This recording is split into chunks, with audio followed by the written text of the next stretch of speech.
Actually वही बात जो हम पहले मैदे की कर रहे थे, मैदे से ही मसाइल जो हैं फिर आगे हमारे, चूँकि जो खुराक हम खा रहे होते हैं वो खुराक हमारे जिगर ने मेटाबोलाइज करनी होती है जी। सो मैदे से अगर एच पिलोरी या उसका ताफुन या एसिडिटी और तेजाबियत या वो कीड़े जिनकी हमने पहले बात की थी, वो सारे जब हमारी खुराक में शामिल होकर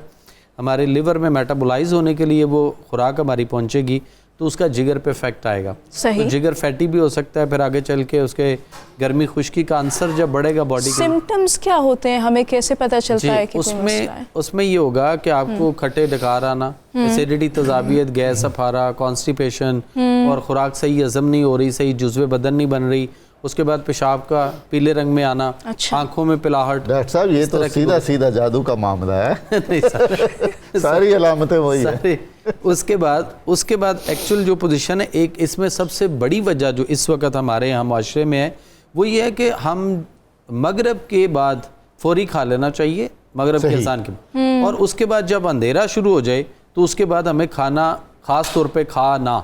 जो है ना वो खाना करना चाहिए सोते तक। जी। लेकिन हमारे यहाँ मसला ये है कि हम रात को 1-1:30 बजे तक, 12 बजे तक जाग रहे होते हैं और फिर उसमें हमें मुख्तलिफ चीज़ें खाने पीने की जो भी मैसर होती हैं, क्रेविंग होती है बॉडी के अंदर, और फिर चूँकि हमारी लाइट्स जल रही होती हैं और हमें ये फील होता है कि हम दिन में ही अभी, चूँकि वो जो हमारे एक बॉडी के अंदर हार्मोन है जिसने सुलाना है वो उसी एक्टिव मोड पे अभी तक काम कर रहे हैं, फिर वो भूख लगाने वाला भी आएगा और फिर हमें क्रेविंग होगी और फिर हम क्या करेंगे कि हम मुख्तलिफ ऑर्डर्स करेंगे, घर में कुछ चीज़ें बनाएंगे, बाहर से आ जाएंगी बहुत सारी चीज़ें। अब तो एक क्लिक